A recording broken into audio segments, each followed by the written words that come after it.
Greetings, everyone. Thank you all for joining us today. We are going to have another continuation in Conversations in Equity series. And today we're going to be talking about counselors, not cops, reimagining security and support in our schools. So thank you for joining us for this conversation. Before we begin, I would like to have us take a moment of silence for our elders that have transitioned this week and those who continue to advocate and struggle in the fight for racial equity. And so I wanted to honor Mr. John Lewis and CT Vivian, who both transitioned this week.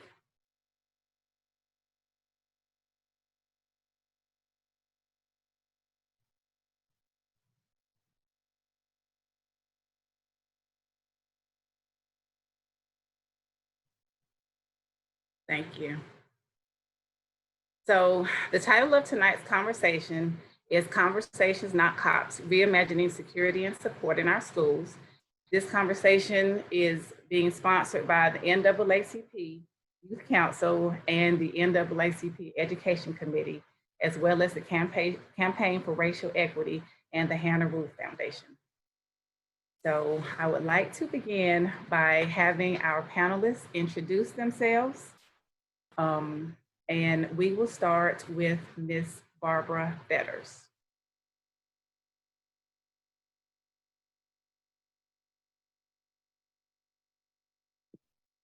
On my tombstone, it's going to say, "You are muted." All right, my name is Barbara Fetters. I am the director of the Youth Justice Clinic at the University of North Carolina School of Law. We represent young people who are in delinquency court and facing school suspensions. I have researched and written in the area of the intersection between school discipline and the juvenile and criminal legal system. And I'm also the parent of two wonderful daughters in the school district. Thank you, Ms. Barbara. Ms. Alnisa. Hi, my name is Alnisa Berry. I am a senior software quality analyst at an international research company here in the Triangle. I've been in Chapel Hill for the past 10 years. I served in different capacities with the school system as the vice president of the PTA Council, the editor of the Phillips Middle School and East Chapel Hill High e-newsletters. And I am also a member of the Education Committee with the NAACP and the Back to School Task Force. I have 3 sons. 2 have since graduated from Chapel Hill-Carrboro City Schools. I have 1 left, and he's a junior at East. Thank you so much. Thank you. Ms. Marika. Greetings from the Twin Cities, everyone. I am the co-founder of the Twin Cities Innovation Alliance and the Midwest Center for School Transformation. I focus on closing and ending the school to prison pipeline, and I also address emerging technological trends in education, and was most recently involved in the Twin Cities, both St. Paul Public Schools and Minneapolis Public Schools ending their contracts with school resource officers. Thank you for being here. Thank you. Ms. Lynn.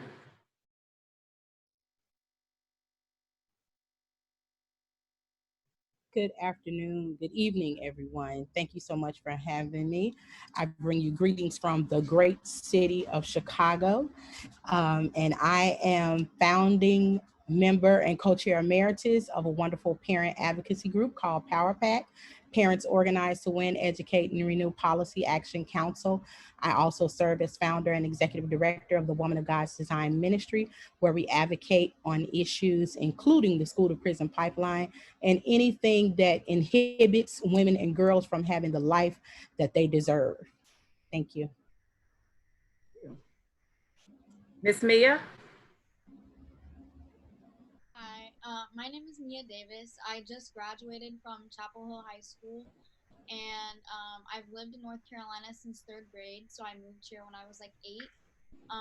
I got involved in IMSAN as well as the NAACP Youth Council my junior year of high school, and since then I've been pretty involved in just like youth advocacy for civil rights in my community, especially a lot in the past few months organizing rallies and marches. I've worked with Naya Farrington, who's also on this call, so you'll hear from her when she introduces herself, but yeah. Thank you. Miss Naya? Hi everyone, my name is Naya Farrington. I am a native of Chapel Hill. I graduated from Hill-Carrboro High in 2018. I'm a third-year student at Howard University. I study nursing and political science. I got involved with NAACP, MSAN, and a lot of different organizations in the district. And I served as the first African-American student body president for Hill-Carrboro High my senior year. Well, thank you all so much for being here. We appreciate your time and energy.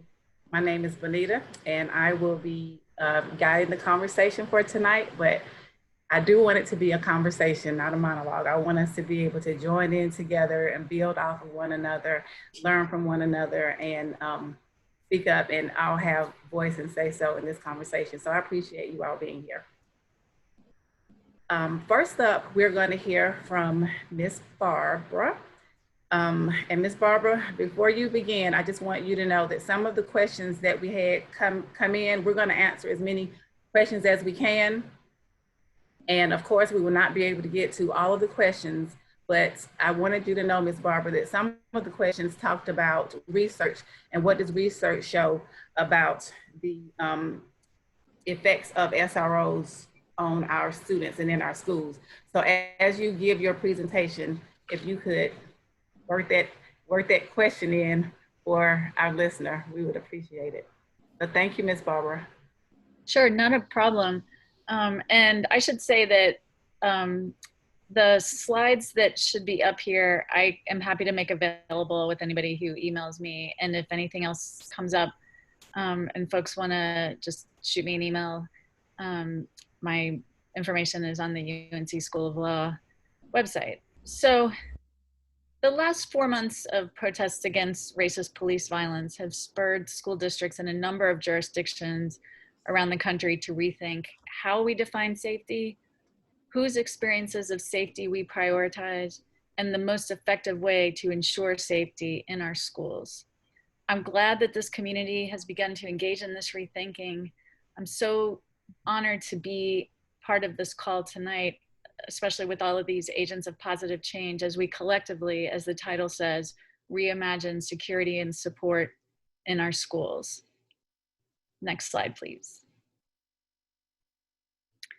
All right, so what I want to talk about is how does school policing work? How do we define it? How much of it is there? How much has it grown over the years? What are the safety benefits of school policing? What are the political, cultural, and economic non-safety factors that explain school policing's rise? What are some of the harms of school policing? What are the regulatory tools for minimizing those harms? And are they effective? And I'll close just by giving a snapshot of how the school policing landscape has changed dramatically in the last 2 months. Next slide, please. All right, so what do we mean by school police? So nationally, there's 2 main ways that we have police officers in schools. The first is there's several large districts around the country. Los Angeles and Houston are 2 of the biggest that run their own independent school police departments. But the more common, widespread way is for school districts to partner with the sheriffs or police departments. That's what we do here, and have what are called school resource officers, or SROs. So SROs are defined in 2 different places in federal law, defining them as career law enforcement officers with sworn authority who are deployed in community-oriented policing, assigned by the employing department or agency to work in collaboration with schools. Another federal statute states that SROs are expected to educate and train students in crime and illegal drug use prevention and safety, as well as in conflict resolution and restorative justice, and to develop and expand community justice initiatives for students. Next slide, please. At the state level, the Department of Public Instruction envisions SROs as not only a law enforcement officer, but also law-related counselor and teacher. And notably, federal and state law conceptualize SROs as being permanently embedded in public schools. All right, next slide, please. So statewide, who are school resource officers? According to a census of SROs that was conducted in 2015, 80% of the SROs in North Carolina are male, 77% are white, and they are an aggregate age of 42 years old. Next slide, please. Uh-oh. Okay, so the first known permanent police officer was hired by a school in the early 1950s, but school policing was exceedingly rare for the following 3 decades. While fewer than 100 police officers worked full-time in schools in 1970, today that number has risen to somewhere between 20 and 40,000 officers nationwide. 50% of public schools employ permanent police officers. The National Association of School Resource Officers, which trains and advocates for school police, describes school policing as the fastest growing area of law enforcement. And this holds true in North Carolina as well, as you can see from this chart. And so until the events of this summer prompted major school districts to reverse course, this upward trend showed no sign of abating. Okay, next slide, please. All right, now I can't see the slide. Do we is it a slide that, what does the slide say? Somebody. It says the coming of the super predators. Okay, great, all right. I mean, not great, but that's where I wanted to be. All right, so why is it the case that this area of law enforcement is growing so rapidly? So my research suggests that the answer seems to lie first in widespread fear about juvenile crime that took hold in the late 80s and early 90s, based on a very pronounced, but ultimately very temporary increase in juvenile arrest rates. The politicians attributed the growing arrest rate to a supposedly new breed of youth, a juvenile super predator who was characterologically different from earlier youth, fearless, without the capacity for remorse.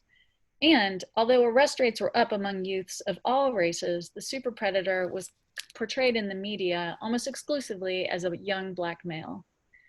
And so while predictions that arrest rates would continue to climb turned out to be very wrong, politicians relied on these racialized images as support for tougher criminal and school-issued punishment at the state and federal levels. Next slide, please. So the second historical phenomenon to explain the rise in school policing is the occurrence of tragically mass school shootings in K-12 schools. In 1999, 2 students killed 12 of their classmates, 1 teacher, and themselves at Columbine High School in Littleton, Colorado. While not the first mass school shooting by any means, the Columbine shooting was at the time the deadliest. Now, as with many of the subsequent mass school shootings, the victims in these cases were mostly white and mostly middle class. And perhaps because of these demographic factors, these shootings generated widespread media coverage, certainly disproportionate to that which follows gun violence where the victims are not white and not middle class. And so the media coverage generated by Columbine, combined with the fact that it occurred during a decade of rising juvenile crime, rendered it a potent source of worry about the safety of students. And this was so despite the fact that the number of crimes committed by young people in schools was actually declining, and that mass school shootings are statistically exceedingly rare. Next slide, please. All right, so this is for whoever wanted research. This is your research slide, but I have more. All right, so school policing proponents argue that SROs are in schools to provide safety and that they are effective at doing so. The argument basically is that highly visible, uniformed, armed police officers deter external assailants as well as the commission of crime by students, particularly when aided by threat assessment tools and high-tech surveillance technology, much of which this district uses. Officers are believed to be able to ascertain, like to predict, which students are most likely to be dangerous in the future. Close examination of the research on the relationship between school policing and safety, however, complicates the argument that school policing is for and is good at ensuring safety. First, there's actually little research, considering how long school policing has been around, on the effectiveness of school policing programs at preventing violence. Second, the studies that do exist point in different directions. So a widely cited 2009 study showed that schools with police saw a decrease in assaults and weapons charges. A study from just a decade later showed that nearly half of students in schools with police officers reported knowing of students who carry knives, and another 10% reported knowing classmates who carry firearms. Third, studies purporting to show an objective safety benefit of school policing often really only reveal subjective perceptions on the part of some students, parents, and staff. So one survey of students, for example, in suburban high schools showed that students who frequently interact with the school police officer reported feeling safer because of the officer's presence, but no less likely to fear an attack at school. And researchers posit that this fear likely exists because students equate the officer's presence with the threat of gun violence. Moreover, and this is important, feelings of safety are not static and do not arise in a vacuum. Students with trauma and victimization histories, as well as students who have had negative experiences with officers outside of school, feel less safe around police than do their peers without these histories. Fourth, methodological problems are common in the study of the relationship between school police and safety. Much of the research is purely qualitative or ethnographic. The existing quantitative work is limited by small sample sizes. Many studies lack a control group of schools with otherwise similar characteristics that do not have a school police officer. Fifth, and finally, the question of whether and how police presence prevents gun violence is particularly confounding, in part because school shootings are so rare. The fact, however, that police officers were on duty at the time of the country's most deadly mass school shootings does stand as a stark reminder of the limitations of policing and other security measures in the face of an assailant determined to kill. So in sum, the most that can fairly be said for the current state of social science research on policing and safety is that it is conflicting. Next slide, please. All right, so if not safety, then what? So my research shows that three other factors, I think, equally explain the popularity of school policing. So the first, financial incentives for schools. Federal and state legislatures allocate significant funding for schools to hire school police officers whose salaries can constitute a significant expense for districts, which on their own many public schools cannot afford. In the early 1990s, the federal government began to assist districts wishing to hire full-time officers. 5 years later, the Department of Justice began to provide direct grants to districts for policing. Between 1999 and 2008, the federal government awarded over $750 million to local police departments, which funded over 6,500 new school police officers. In many states, including North Carolina, the legislature also provides funding for school police. Here in 2018, for example, the General Assembly provided $12 million in the School Resource Officer Grant Program to the state schools. By contrast, similar government funding is often not available for school-based mental health staff. Compared with police officers, these staff nationwide are sorely lacking in today's schools. According to the American Civil Liberties Union in a recent report, 1.7 million students are in schools with police but no counselors. But investing in counselors and other mental health staff is investing in safety. Research shows that today's students suffer more anxiety and depression and have experienced more trauma than students of any preceding generation. And I would just pause here to say that that is surely going to continue to be true if and when we ever go back to school in person. Mental health staff can help students achieve more academically, incur fewer disciplinary infractions, and feel more connected to their schools. These results in turn lead to less crime and less violence. Second, security theater. Along with financial incentives, security theater helps explain schools' ongoing investment in school police. By that, I mean the enactment of tangible, highly visible measures that promote the appearance rather than the reality of security. The 2010 study of principals surveying their reasons for hiring school police is telling in this regard. Asked to explain why they wanted officers in their schools, the most widely cited reason was national media attention about school violence. Only 3% of respondents said that the actual level of violence in the school was the reason for establishing a school policing program. And third, legitimacy building interests of and in law enforcement. One might think that school police officers are in schools entirely because the school wants them there. But history shows that in fact, police departments have had their own reasons for wanting to be in schools. And I just want to mention two quick examples. So in the 1960s, police departments in several communities in Watts and South Central California, for instance, in the wake of a lot of unrest in those communities because of racist police violence, decided that putting police officers in schools in those communities would be a good way to tamp down anti-police sentiment, and also a good way to gather intelligence from students about their family and friends.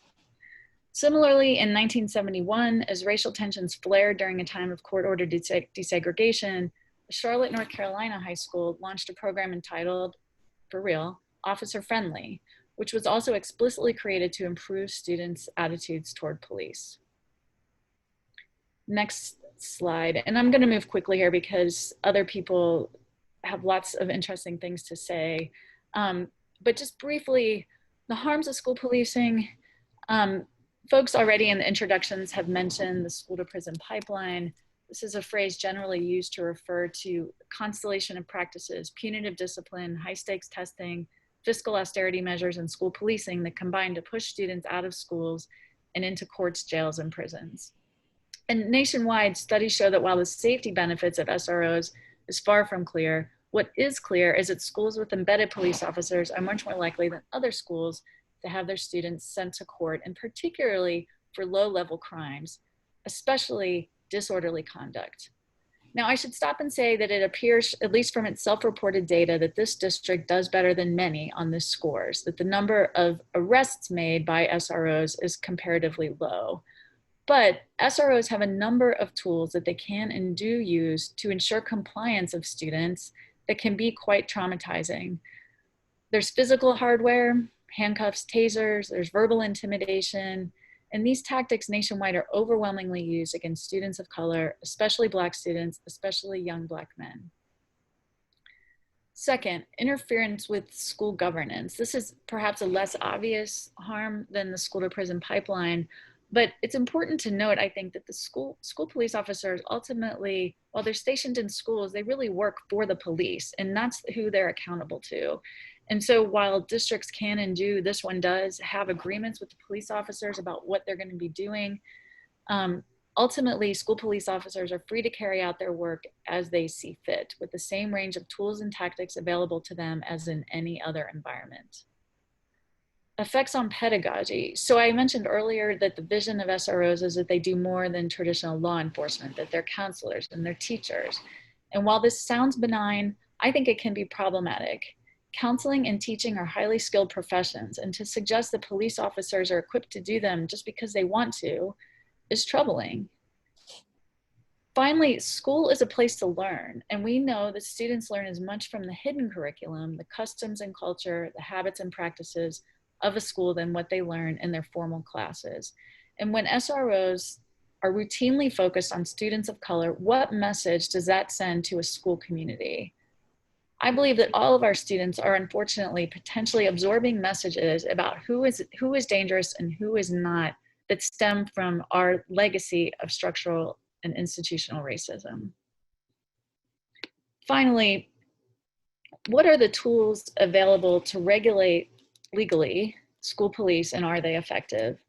So this district, as do many, has a memorandum of understanding with police departments about how much the police are supposed to involve themselves in the administration of the school. And I think this MOU is good in that it tries very hard to keep school police out of routine disciplinary enforcement.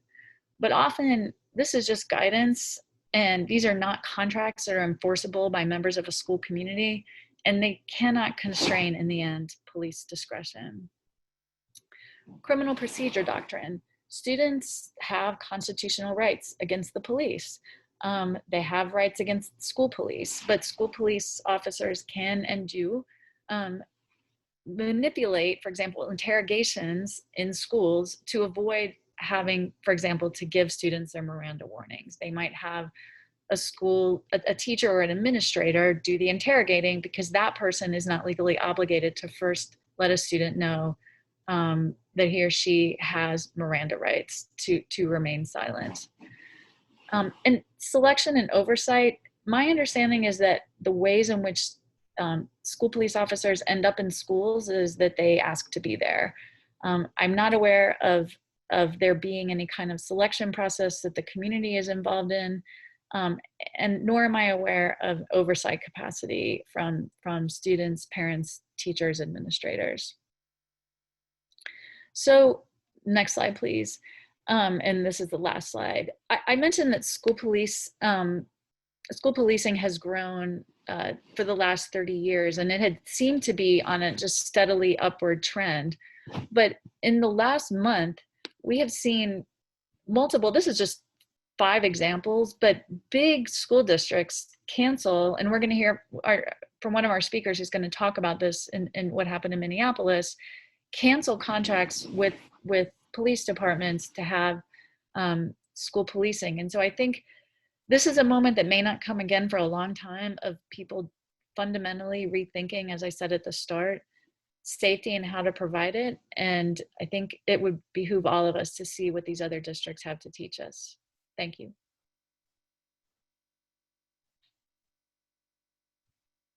Thank you, Ms. Barb, for providing that research and foundation. So now, if we talked about the lived experience of the research that you just gave, I would like for Ms. Mia and Ms. Naya to unmute themselves and talk about what does it feel like as a student for police officers to be present in your school while you're there trying to learn. What impact has it had on you, your friends, and your school community? Okay, do you want me to go first, or do you want to go first? Okay. So my perspective that I have is built on a couple different things. Mainly my perspective to start out with is I don't like them.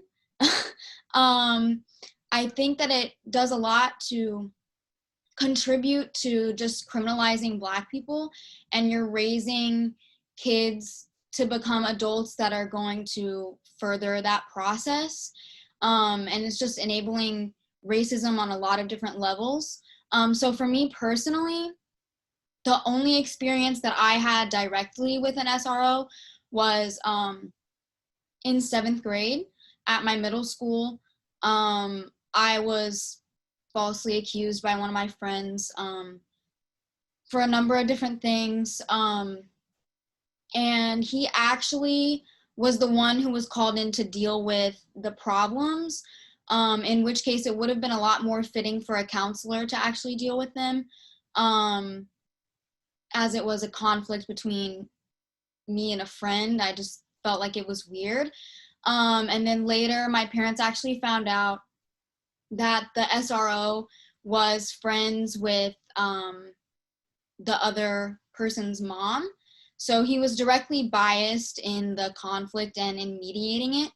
And it actually did get to the point where it was impeding my education. He would call me into his office multiple times a day during school to discuss the same thing, which I did tell him my side of the story one time fully, but he just continued to kind of pester me about it. So my only experience with one has been bad. It immediately made me feel uncomfortable, and actually got to the point where I told him directly that he needed to stop calling me into his office because he was taking me out of class way too much. And then as I got into high school, I really didn't think anything of it.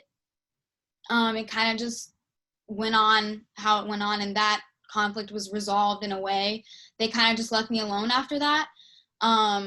Went into high school, and I never had direct experiences with them ever again.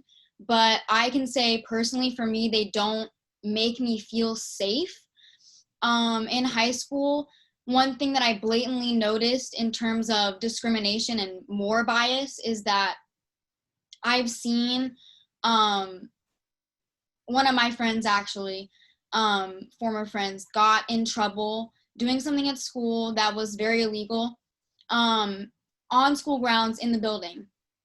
and she is half white, half Korean, but she looks white basically. And that's how she was treated. She was given minimal, very, very minimal punishment, in my opinion, for the act that was done, basically. She got a couple days of in-school suspension.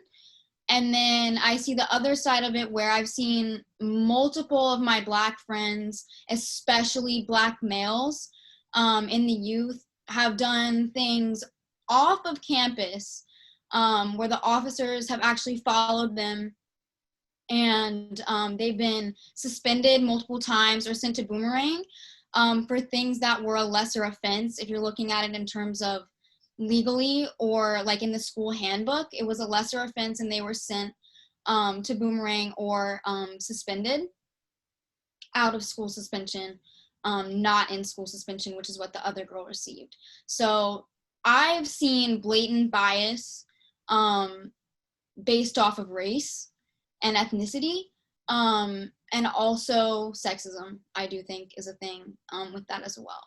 So my main thing is also, I have directly had bad experiences with counselors at my school. I did not receive like very good help with mental health at all. There were several scenarios where my friends were concerned for my mental health, as well as my teachers, and had discussed it with my counselor. And I was then called there multiple times throughout mainly my junior and senior year of high school.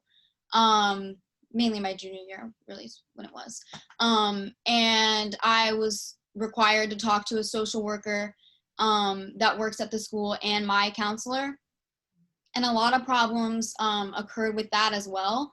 So I'm very much in support of more funding for counselors and more training for counselors, because I ran into several problems in terms of confidentiality and things like that.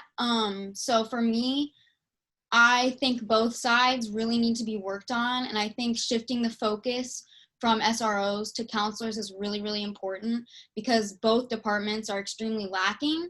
And I think SROs just do more harm than good, because you're creating that perspective that's just the criminalization of young Black males specifically.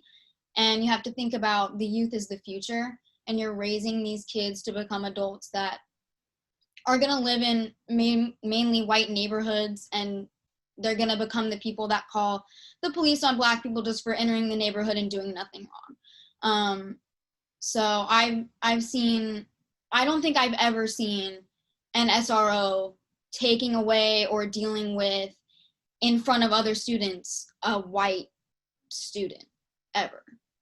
And it's something that I've seen multiple times on multiple occasions throughout all my years of school, with mainly Black males and then other minority students. So that's kind of where I stand on the topic in general.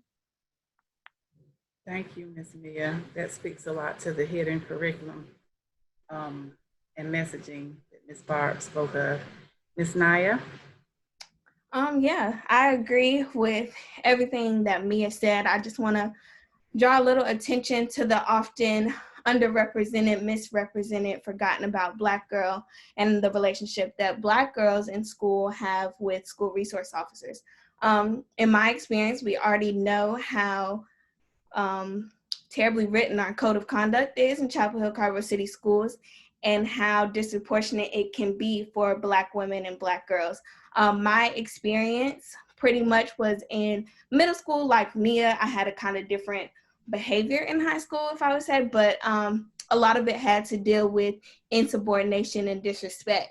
And if you know me now, you probably can't even understand what that might look like, but that might also tell you how subjective that rule is. A lot of times when we talk about insubordination, it can look a lot of different ways, and it can also depend on who you're having a conversation with, and oftentimes it's left up to discretion.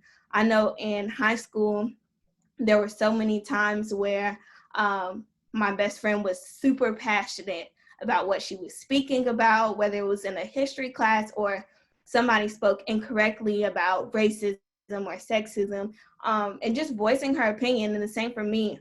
And oftentimes it was school resource officers that responded to what was deemed as insubordination or disrespect or talking back to those behaviors. And I think that goes to show who are the people that are responding to these incidents in school.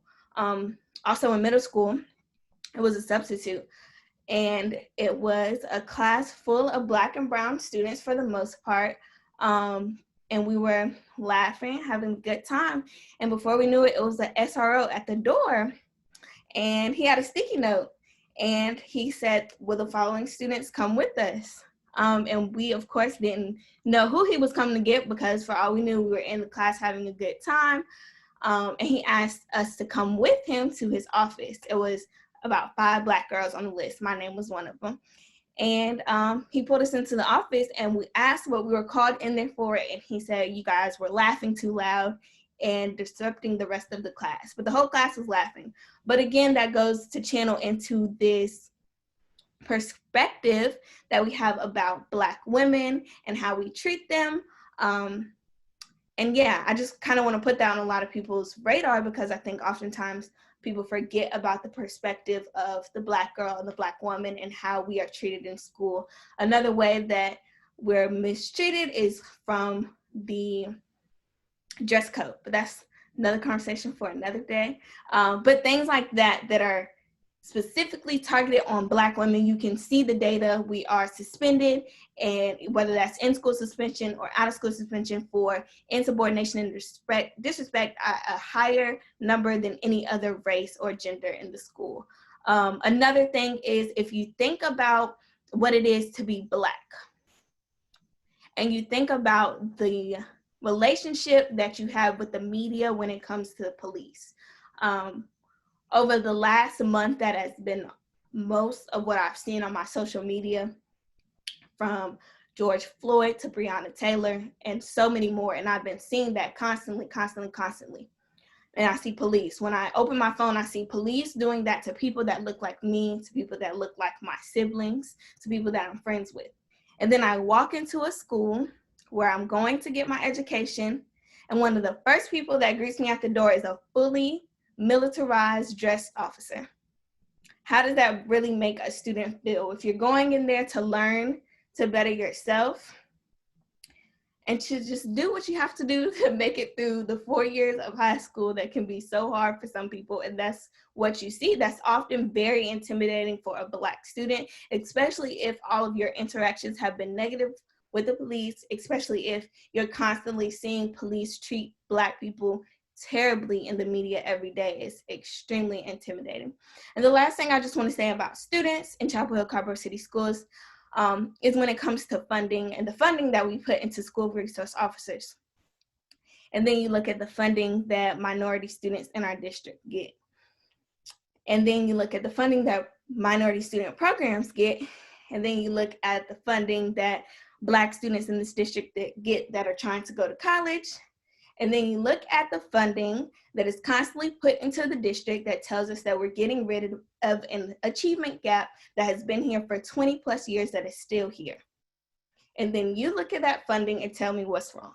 So I think those are some really good questions for people to think about when it comes to Chapel Hill.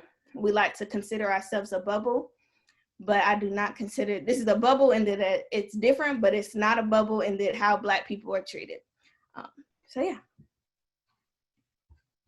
Thank you, Ms.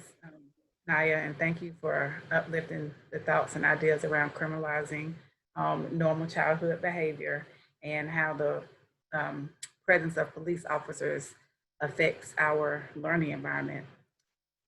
Ms. Alnisa, could you please speak on your experience as a parent here and the interactions your family has had with law enforcement? Absolutely. I have 3 sons. My experiences with the oldest one, he was attending East Chapel Hill High School, sophomore. And our lives changed one day on my way home from work when he called and said, "Mom, I've been in a fight." My first thought is he okay? Was there weapons involved or anything? He says, "No, it was a fist fight and I won." And I said, "Where did it happen?" It was on the school grounds where they load the students to get on the bus after school. Where was the SRO? I don't know. He was nowhere to be found. So my thing is to get home to make sure that he's all right. I get home, he looks like he's fine. Everything's good. I had no idea that our lives were going to change the way it did. Later that night, I lived in a predominantly white neighborhood. We were the only Black family on the street. I see lights blaring out the window. I said, "Oh, I don't know what they're doing." A cop car. We go and sit down. Here goes a banging and beating on my door. It's the officer, Chapel Hill Police Department, showing up at the door saying, "Where's your son? Where's your son? Where's your son?" Now he's upstairs. I'll call him down. He's drilling him with all kinds of questions to ask him about this fight. And I'm thinking, why do we have to go through all of this? What are you doing? Why are you intimidated? He's shaking. He's scared to death. It was me and my ex-husband at the home at the time, standing there trying to talk some sense into this police officer. And he looks, he says, "I got a good mind to check you in right now. I got a good mind to just check you in," because the student he had the fight with was a white male. And the father of the student had pressed charges against my son for assault and destruction of property because his iPhone fell and broke during the altercation. He looked at me and my son and my husband and said, "Well, it looks like you're a halfway decent parent, so I'm going to leave him with you. But you're going to need to come to the department tomorrow and make a statement." I got no phone call from the school, no phone call or anything from the SROs. It just was, we were blindsided. I had no idea what was going on. He cried the whole night. And I'm trying to comfort him to say, "It's going to be all right. We're going to get through this. I'm going to figure this out. I'm not going to let them take you away from me." So we go next day to the school, to the administration, to the principal's office. Principal is there. The SRO is in the room. I still don't know what caused the fight, what was going on. The white male was cyberbullying my son for months, saying all kind of negative, foul, derogatory, racist comments to him, and no one would do anything about it. So my son said, "I'm going to take care of myself." He had asked him to stop several times. This child would not stop. Instead, it got worse. He's now humiliated in front of the friends because he's sending this out to this social community, what have you. When I talked to the principal, she says, he got in a fight, he beat the kid up, he suspended my son for 10 days, 10 days suspension. The SRO, I'm looking at him, "Well, what's going on?" "Well, this cyberbullying thing is very hard to make any heads or tails. You got to go through all of these messages, but it's really difficult." "What's going to happen to the white kid that was bullying him?" "Oh, nothing. He got no consequences. He went to school the next day like nothing happened." Meanwhile, my son, honor student, honor classes, never been in trouble, gets 10 days suspension. So then the next part was, because his father had pressed charges, we had to figure out how to lawyer up. Because I didn't trust the defenders, public defenders or whatever. New area. My brother is a high-powered lawyer in New Jersey. He's the first person I called. He said, "Let me see what I can do. Let me look into my network." He found a reputable lawyer in Durham to represent my son, talked to the lawyer, got the legal fees reduced in a sense, so he wouldn't charge me full price, which we're talking thousands of dollars here. And we had to go through the juvenile detention system. And the first thing that the counselor told him, the juvenile person said, is, "Thank God you are 15 years old." Because at that particular time, if he was 16, they would have charged him as an adult. It wasn't until December 2019 that North Carolina changed it so that from 16 to 18. So now we're scared. We're not, but I'm determined you're not taking my child. This is my son you're talking about. And he just got into a fist fight, defending himself and his family. So we go through this process. Now he's concerned about his grades because he was really serious about maintaining his grades. The teachers did not even want to give him his work because they saw him as some type of criminal. So I said, why aren't you doing your work? I'm asking the teachers for my work every day. They won't send me my work. So now, after 10 days, he goes back to school, humiliated. Everyone's looking at him to try and rebuild this relationship, catch up with his work. Meanwhile, we still got this court case coming on. We go to the court case. Luckily, the judge read everything. The parents, after they found out what their son had done and the bullying that he was doing to my son, decided to drop the charges so that he didn't have to worry about doing any time in detention, but he had to do the community service in order to repay the amount of it cost to replace the phone. That was close to 6 to 7 months that he endured going through this process. It ate at him. It almost destroyed him.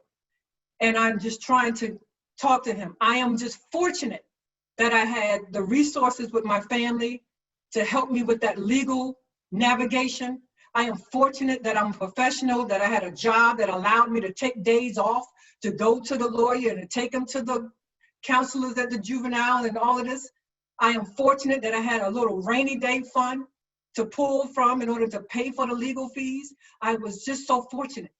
Being a 2-parent home at the time, so it looked good that we were decent parent, halfway decent parent. That thing still bothers me when he said that.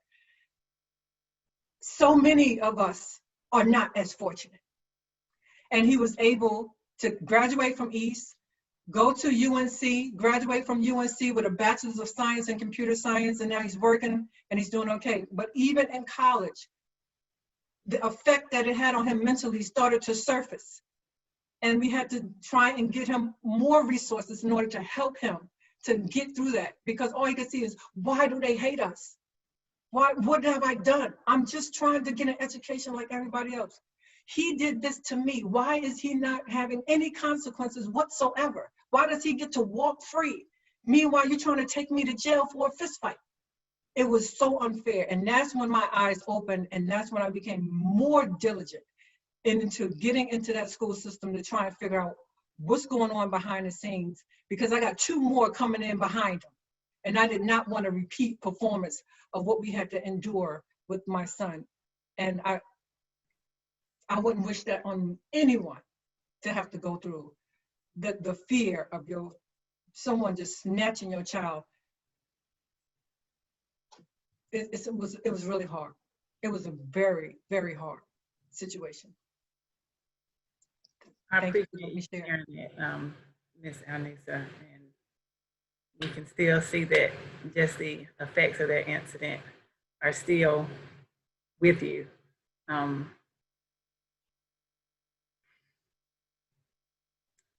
So we've had research, and then we've talked about the lived experiences of people of color in our community when it comes to law enforcement in our schools.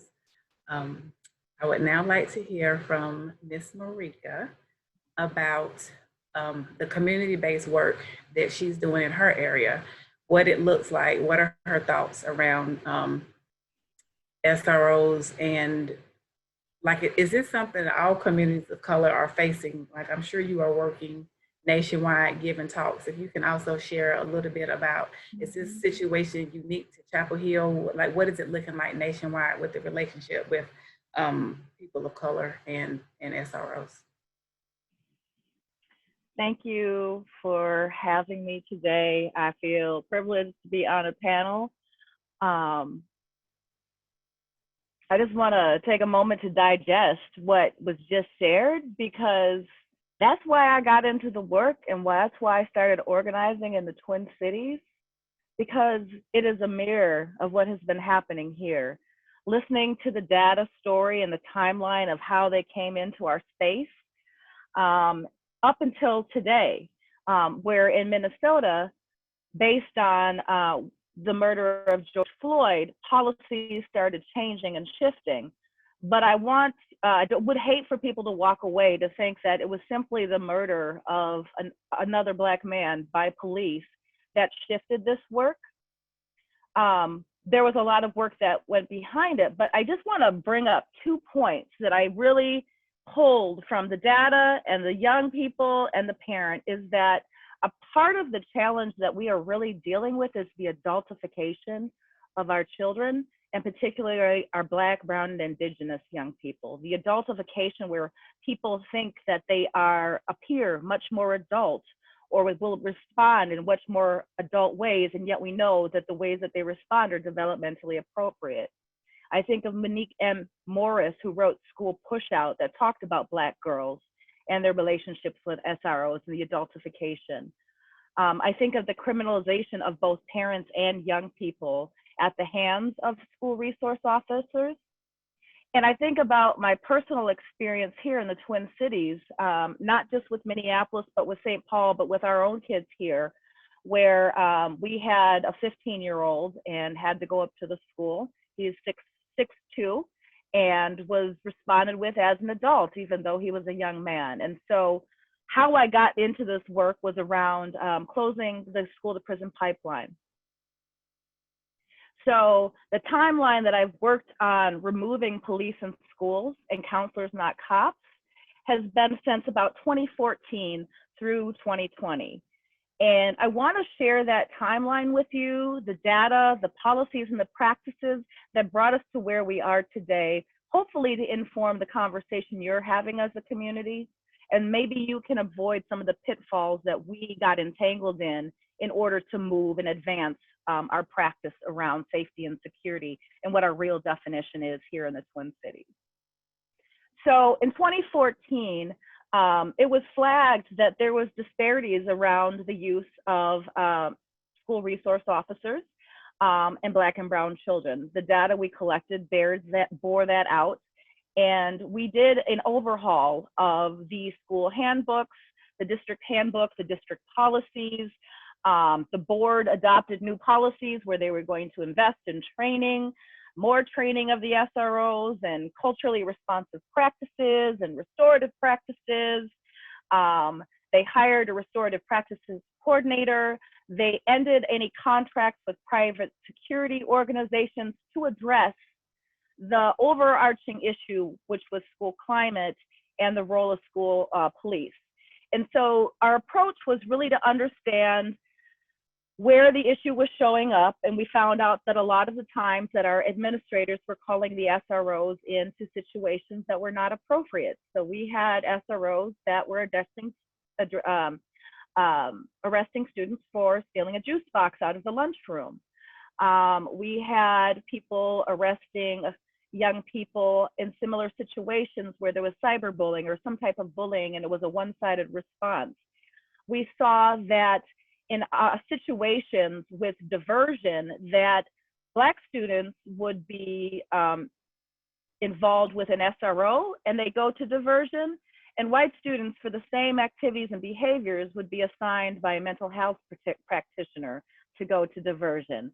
And so these practices were showing up at every point of entry that our school resources officers were engaged with our school community. So then again, we had to revise, review, and reform our practices and policies.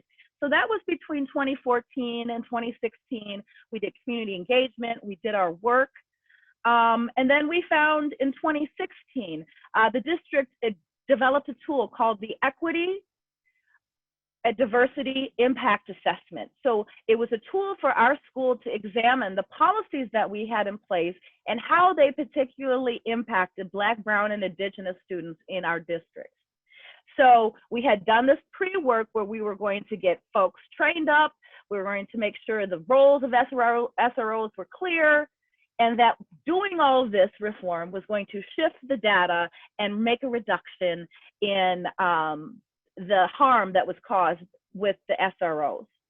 When we did this equity, diversity impact assessment 2 years later, 2016, 2017, we did the community engagement. Again, it still demonstrated that although we had reduced the number of interactions with school resource officers, that our Black, Brown, and Indigenous students were still having the majority of the interactions and impact. And of course, the behaviors were identified as the same. And so we went through another community engagement process where the district committed to reducing the budget that they invested in school resource officers. And so we've seen the decline. What we haven't seen is a shift in the criminalizing and the behaviors of how people are applying the use of SROs in schools. And so the other issue is with us in Minneapolis is that once a police officer in a school would take a student off of school property, that became the realm of the police department, the Minneapolis Police Department. And we had an MOU. And in our MOU, we could not get the data back to the police department to actually be able to communicate what was happening to our young people after they left our hands. And how they re-entered into the school. And so there's all these gaps of the MOU is not actually building a partnership that is necessary if we are to stay on this track to protect students. And so our conversations before the murder of George Floyd had already taken this course. What it did was accelerate us into, we were in a community engagement process of devising a plan and a budget. And so then that happened. And then what you see happening is that the June 2nd vote by our school board was unanimous, although our board was not in agreement about what was to come next. But what they stepped out on faith around was that their budget, the mission, and the values all had to be in alignment of how they support parents, how they support students, how they support educators. And so they said, our relationship with this police department has to end because it does not align with our values. And we have a shrinking budget. So our values, again, are not in this area. What we need to invest. We talked about how to scale restorative practices. And when I say restorative practices, it is more than me saying getting kids in a circle. I want people to understand that when I'm talking about restorative practices, it's about a mindset. It's about how you are in relationship with community and with others. It is also about amplifying voice so everybody gets to tell their story. So the student that was being cyberbullied, that story would have been surfaced before it got to that escalated point. And then the third piece is that you need to align your values. And so when we look at the equity assessment, it did not, the result was disproportionate impact of students of color, did not align with our values. The practices of sending students because of juice boxes and other means did not align with our values. The fact that more money was going into this than supporting our counselors did not align with the values. And ultimately, they could have ended the contract with Minneapolis Police Department and gone with St. Paul Public Schools. But when they considered all of these pieces over the last 5 to 6 years, they recognized that the reform was not, the incremental approach was not working for us, and it was not working for school districts across the country because their data was showing up in the same way. And so I just want to share with you that we did the community engagement, we looked at the data, we talked about the alternatives, and eventually what it took was the bravery of the school board members to not necessarily to know what was going to be on the other side, but that what was presently showing up was no longer acceptable for our students and the values we hold as a community and a school district. So that's where we are today. St. Paul Public Schools made a similar decision. Next steps, we have short-term and long-term plans. So we already have job descriptions and roles out for folks that are going to support the schools in the transition away from school resource officers. We have a school climate team that is working to determine how these alternatives will be applied to scale and how they will be evaluated to make sure that whatever happens is not adultifying children, is not criminalizing, nor is it using emerging technological trends in education, such as social media monitoring, such as threat assessments, to do the same work of policing, but not have the physical presence of police. So that's where our conversation has elevated to.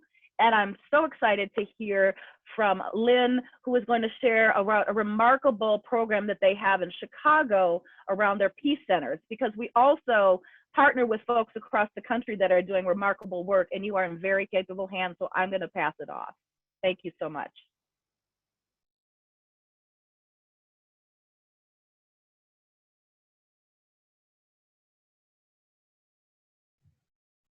Oh, thank you. Sorry. Thank you, Ms. Marika. Ms. Lynn? Good evening, everyone. Thank you so much, Marika. As Marika said, we partner across this nation, and I believe that's the only way you get the work done. It is not to be done in silos, but us working together. Really briefly, I came to this in some case, or you can refer to it totally accidentally. There came a time in a situation where I brought my nephews into my home. I'm the mother of one son, and I brought my nephews into my home. Their mom decided she didn't want to be a wife and mother anymore. I don't know how that works, but yeah. And so my nephews came to my home. My brother didn't have the capacity to take care of them at the time. So I brought two very troubled and traumatized young men into my home. The school district, Chicago Public Schools, did not get any help. This was all new to me. I never had any problems with my son in school in regards to discipline. And so I'm trying to get help for my nephews, but because I didn't go the route of DCFS, Department of Children and Family Services, they did not give me any help. I couldn't get a social worker from the school. I didn't have a psychologist. I didn't have anything or anyone to help me with my boys. And so I had to figure out what was going to happen. So that started me digging into Chicago Public Schools discipline policies, what were resources that were available to me as a parent, and what turned out me helping my boys ended up me helping my city. And I believe in not having coincidences, but everything is by divine appointment. And it was my appointed time to come into this space to re-engage with something that I had known my whole life and was raised with it, but did not know it by the name of restorative justice. And when I sat in circle for the first time as an adult, because all my life I had been in circle, it was very eye-opening, and it reached me somewhere past my ears. That's the only way I can explain it. It reached me past my ears and past my brain, and it went straight to the heart of who I was, being in connection with people. And so I started to work and tell people about this thing called restorative justice. And we created Power Pack. Parents Organized to Win Educate and Renew Policy Action Council. And we went to CPS, Chicago Public Schools, and we demanded an end to the suspension and school-based arrest of our Black and brown children. We demanded that it ended. We did not ask. We don't ask, we demand that you stop arresting our children and treating them as if they were animals and adults, putting them in cages. And to my surprise, the school board president at the time gave us money to research more restorative justice. Everything aligned. From that time on, we started working. I said, no, we have to do something deeper, something faster. And that's when the idea for the Peace Centers came about. In the Peace Center, the very school that was putting my boys out of school, that kept suspending them, the same principal turned out to be the same principal that allowed me to have my first Peace Center. The very woman that put me out her building, she called me the B word. You know, it starts with B and it ends with itch. And she put me out the building because I challenged her. This is not what the policy says. You have to do this before you can put them out. Did you do this? Where's the paperwork? But she ended up being the very principal that allowed us to have our first Peace Center. And within our Peace Center, it is very critical when we talk about bringing in restorative justice, and as most people call them now, restorative practices, is that you bring in the parents and the community. And I will tell everybody, and I say this everywhere, one of the foundations of restorative justice is that we bring together all those who have been affected by the harm. And if your school district is allegedly saying that they are using restorative practices and there are no parents or community people anywhere near it, hear me. Lynn said, you are not doing restorative justice. I said what I said. You cannot be fully restorative without having parents and community in the process. So now all of these peace centers and peace rooms are popping up across the city. But the one thing that I am so very proud of is that our parents and community people have been trained. I have trained them in the processes of circles, and they are the ones in the school being the circle keepers. Not the teachers, not the administrators. We work in coordination with the principals and administrators because we are affected by the overrepresentation of our Black and brown children in the school to prison pipeline. We have the inside track on what's going on in our community and in our neighborhoods. Because in most communities and most neighborhoods, the principals and the teachers are driving in, and at the end of the day, they're driving out. So any school community, any city that I go to, my first question is, where are your parents? You cannot effectively do restorative justice without parents and community. And our model works because, like I said, we have the inside track. Since we started over 15 years ago, we have serviced over 1,600 students in Chicago Public Schools and in the community. We are now working to get a restorative justice-based community court on the west side of Chicago. In the Austin community where I live, we have one restorative community court now in North Lawndale. And in the community courts, we have parents and community folks hosting circles with our young people, supporting them in the areas that they need. Because when we see SROs in schools, and we are really fighting now in Chicago, we have 72 schools left that still have SROs. But Chicago Police Department has full access to Chicago Public Schools because of the contract with Chicago Public Schools and the MOU, the Memorandum of Understanding. So we are trying to get them to not renew the contract this August so that police will be completely removed from our schools. We know where we see police, it does not equal safety. It does not equal safety. And with schools that have peace centers in them, we have seen that 94% of our students' grades have improved.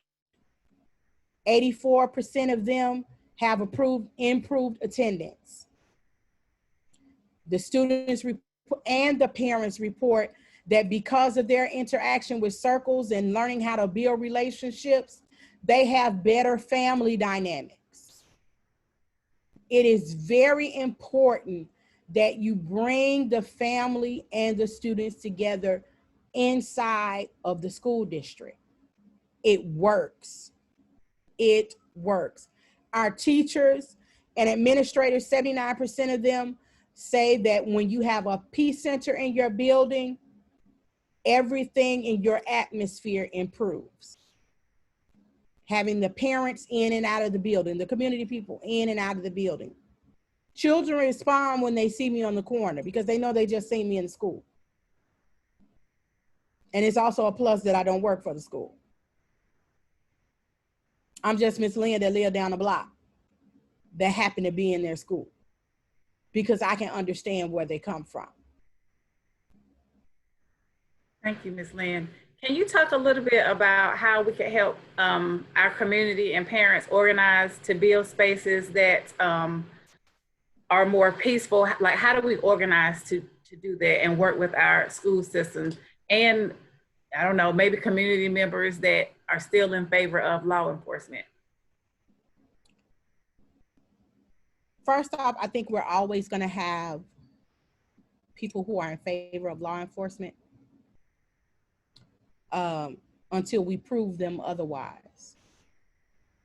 So that requires a lot of talking, a lot of networking, a lot of exposing people to the possibility of what's different.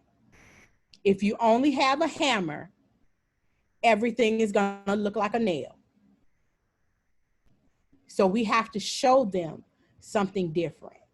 And the best way to do that is get as many people trained in restorative practices, the art and the process of being circle keepers, and invite them to circle. The more people you invite to circle, the more people you're gonna say, let's try it. Because you can feel the difference. Yes, you can, Marika. You were also at this table, Lynn. They did a national survey on impressions and perceptions of school resource officers by parents across the country of both Black and Brown parents.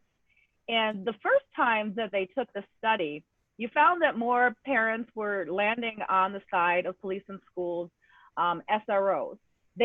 As a part of the study, what they did is they took the parents through the process of describing and explaining what the alternatives were and sharing the impacts that it had on the young people.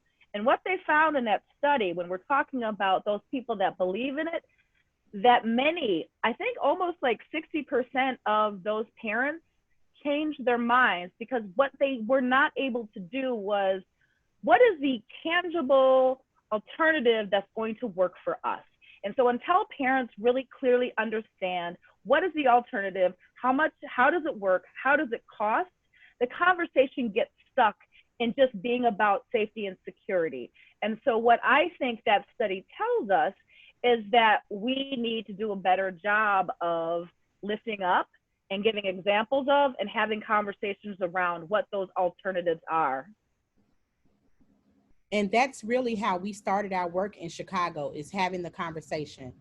We went to different communities, hosting conversations about what discipline in Chicago public schools look like. Gathered the stories of parents whose children had been really abused by police officers, security guards, mothers whose daughters who were sexually targeted by security officers. And so having those conversations and giving them a place to understand that there's something different. There's an alternative to what has been traditionally given to our people. Ms. Naya, Ms. Mia, would you two like to add to the conversation? What do you think this type of peace building person would look like, a peace building resource? What would that look like? What would it have looked like for you when you were in school? Sorry, I can't see Mia, so I don't know if she's trying to talk right now. I'm not. No. But I think that Ms. Lynn said something very, very important and powerful for us to listen to, is that if people don't know how these circles are supposed to work, it won't work. In our code of conduct right now, we have restorative justice or restorative practice listed as one of the disciplinary actions that can happen. And I've sat in restorative circles that have been terrific, and I've sat in restorative circles that have been terrible. And it all comes down to who are the people that are training people how to do this and who is involved in the circle, which leads into another thing of, I've seen specifically at my high school, it was teachers on an equity team that taught other teachers what the restorative circle is supposed to look like. Well, then you have to begin to question, who's on this equity team? Did you guys sit in a meeting and you just raise your hand for, this is a sign-up sheet? Because it's so much more than that when it comes to equity in our school, and they have such a huge impact on Black and Brown students in our district. So who are the people being put on the equity team, and what are those trainings that they are being taught to teach other people? Which goes back to this district putting their money where their mouth is. You cannot just give teachers these positions because you need to fill them, because you need to make it look good for the people that you're going to recruit to come in this area when you tell them this is an amazing school district. But you need to put your money into people that have the proper training and knowledge for what this circle and what this practice actually looks like. Otherwise, you're going to keep going in this cycle of not working. Of course, students are going to be saying that it's pointless and it doesn't work when you're not doing it right.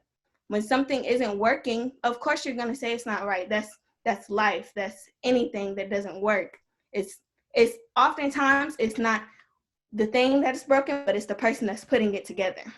So if we don't have the right tools or the knowledge or the instructions or the people teaching us how it works, it's not going to work. So I think that's really important when it comes to restorative circles in our school. The other really important thing as a student is, when does this take place and who does it take place for? I've seen students be suspended without no discussion of what their punishment is going to be. But in our code of conduct, we have, I haven't seen the updated version because it isn't available online, but previously it listed all of these steps of, if it's this infraction, you could get up to a level 1 to a level 5, or if it's your second, you can get a level 3 to a level 5, which again is up to the discretion of an administrator. But sometimes if students don't have that voice or that knowledge, they don't know that they have X, Y, and Z of these choices or these ideas of how they could be suspended, whether that's a restorative circle, suspended, ISS, or all these other things that they have in line or in place. So it comes down to also us educating other students on being that voice for themselves. When the principal says that you're suspended for 5 days, you need to be able to say, well, hold on, let me call my mom, or let me call Miss Lynn, or let me tell you that I have these options, so why wasn't I offered this before you decided to suspend me for 5 days? I completely agree with everything that you just said. But one thing for me is, like, this is completely a new subject for me to even talk about or hear about at all, which I think is terrible. I don't even know if my school does any type of circles or anything. I have no idea. I've never heard of it happening at my school. I've never seen it happen at my school. I don't know if we have teachers on some sort of like equity team or anything. I've literally never heard of it or seen it, which is terrifying to me. And another thing that really makes me upset is I've seen the same sort of things that Naya was talking about in terms of the code of conduct, and how it's there, and we do have those same steps listed for the infraction that you may or may not have been involved with. And and they barely, teachers or counselors barely make note of, hey, you should look at this, or even educating yourself on it. As students in the school, that's something that you should know about. But on another level, it's disgusting to me, honestly, how it's literally mirroring law enforcement when you're an adult. You see a person of color or a Black person get arrested, and you need to make sure you know your rights. And it's honestly awful to me that you have to look at it from that same perspective as a student in a school. You have to know it was wrong of me to be suspended for this that just happened. That has to be fixed, obviously. But I think one major thing is educating kids on that, because we are going to have to take little steps and it's not going to magically be fixed, obviously. And that first step really needs to be students basically knowing their rights in school. Because right now we do have a lot of adults that are not showing that integrity, and that and are being biased and are being racist throughout all different levels. Academic instructors and people in the school board, all the different levels. It's just everywhere. So we do have to kind of make it known and obvious that you do have to know these things. And it's sad that you should have to stand up for yourself in school, where you're just supposed to be getting an education. So I don't know. I think a lot of things need to be implemented in our community, because I haven't heard of anything from Chapel Hill High School at all. Yeah. Just to add on really quickly, I think it was maybe I don't know if they could still do this, but during the first week of school, you had to sign the code of conduct, basically saying that you read through this and you understand that if you do any of these things, that you would get in trouble. So that's another way. Of course, when you get an iPhone, they ask you to agree to the terms and conditions, but many of us don't read through all of those terms and conditions. It's the same way with our code of conduct, that we have to return back to school. Some teachers even give you a grade for it if it's returned. So if it's still in your backpack and it's a matter of you getting an A or a 0 in an assignment, of course you're going to sign it real quick and turn it in before you even read through, knowing that if your shorts are too short, you can get sent home for the day. So it's very small things like that. And then talking about our teachers, when are they calling these SROs in the classroom to deal with the things? And that has to deal with these implicit biases that teachers don't address when it comes to fear of Black and brown students. Those shouldn't be the people that you call to respond to certain situations in your classroom. So yeah. Yeah, I think SROs in general I'm literally looking at it now as just a mirror image. When you're out of school and you're an adult, it's the same thing. And that it starts in the schools, and you're building that perspective, and you're ignoring minority children's mental health and even white kids' mental health. I mean, everybody, I just feel like it really should be counselors, not cops, because you're just building this perspective, and there's a lack of support. And I feel like a lot of kids that are causing problems, it's just a much deeper rooted thing in their lives, and it can be resolved by someone who's properly trained in counseling and therapy and psychology. So yeah. Thank you. Yeah, Miss Mia, we do not often talk about or even acknowledge how embedded racism is affecting white communities, white students, white families, just white community, period. So I appreciate you lifting that up. And Miss Alnisa, we have heard from our wonderful community organizers and advocates, and I appreciate your words so much. And we also heard from our students. And now I would like to give a final word to you as a parent for you to tell us what are your hopes and wishes and dreams for the children that you still have in this district. And I don't like to use the word hopes and dreams because it makes me feel some kind of way that Black folks always have to wait for the hopes and dreams of our systems to show us value, but I don't have other words right now. So what are your hopes and dreams for your children that are still in this district?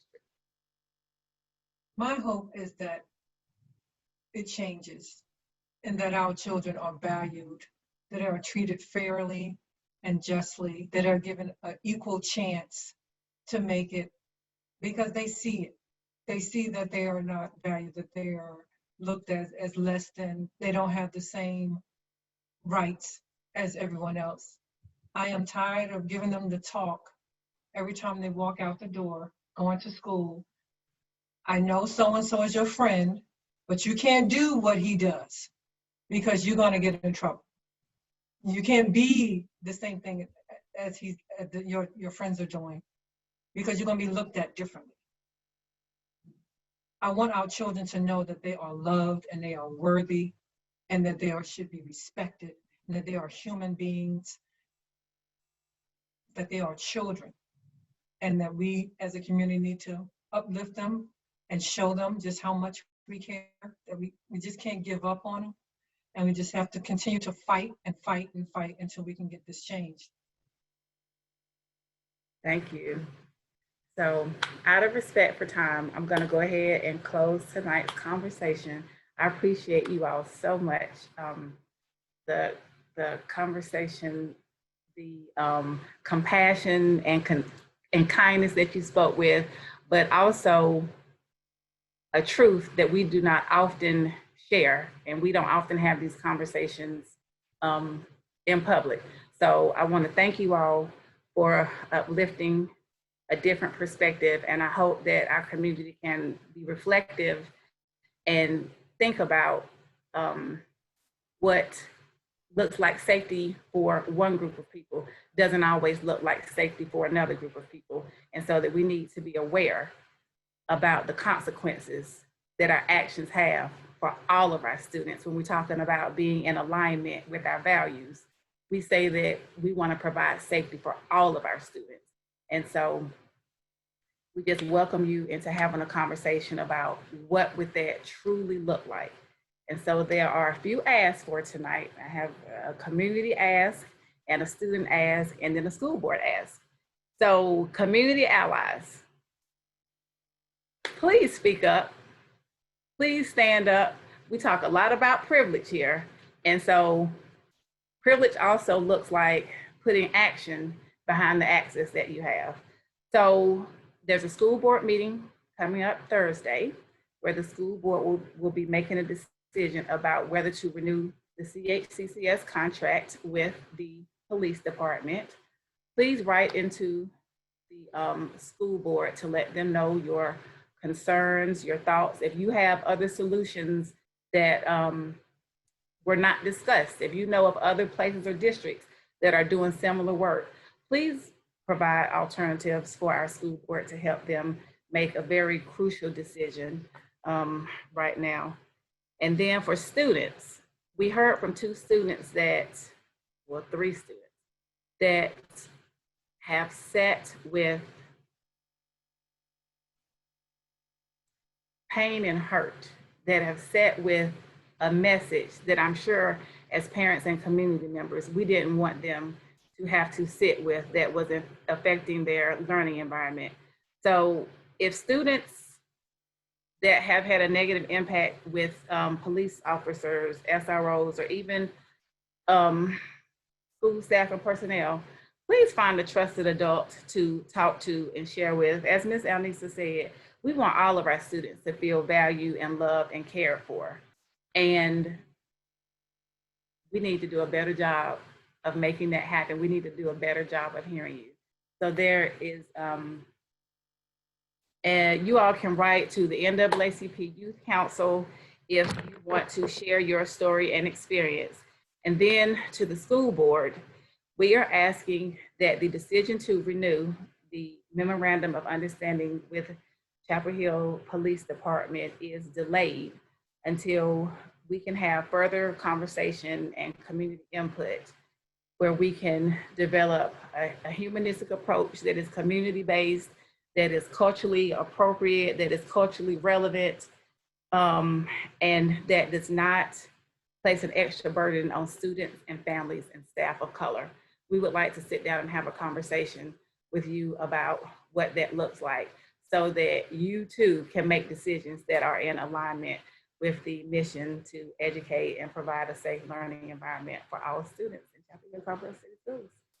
So with that being said, thank you so much. I appreciate everyone that was here with us listening. I hope that we're able to continue this conversation in whatever spaces that we have available, that we have access to. There were resources that were provided.